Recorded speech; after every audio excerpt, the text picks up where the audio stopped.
తర్పణ. పురస్చరణ చేసేటప్పుడు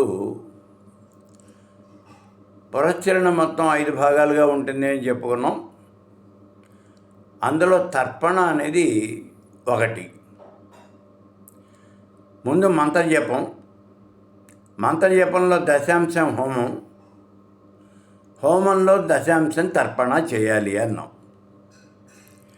ఎందుకు చేయాలండి తర్పణ?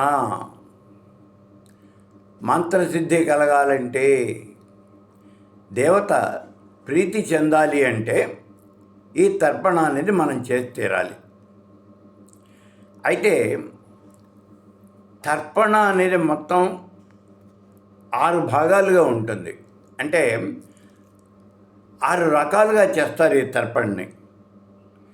ఎందుకు? మొట్టమొదటి జన వశీకరణ కోసం,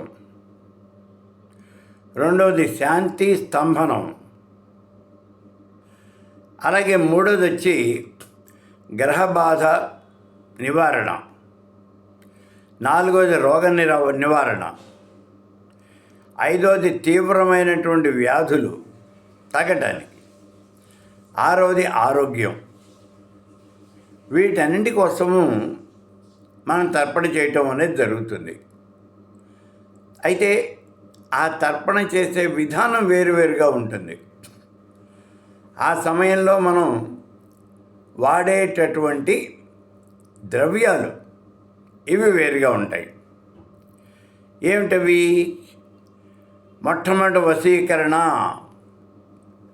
నీళ్లలో కుంకుమ కలిపి ఆ కుంకుమ నీళ్లతో మనం తర్పణ చేయాలి. అలాగే శాంతి స్తంభనం, నీళ్లలో పసుపు కలిపి చేయాలి.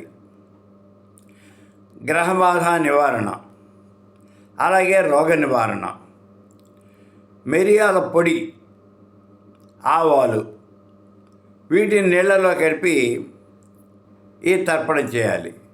లేదా వాటితో కషాయం కాచి ఆ కషాయంతో మనం తర్పణ చేయాలి. శరీర ఆరోగ్యం కావాలి. వేప గింజలు, వేప నూనె, వీటిని నీళ్లలో మరగబెట్టి ఆ కషాయంతో తర్పణ చేయాలి. ఇలా కనుక మనం తర్పణ చేసినట్లయితే మన కోరిక సిద్ధిస్తుంది, దేవత కూడా ప్రీతిపాత్రం అవుతుంది.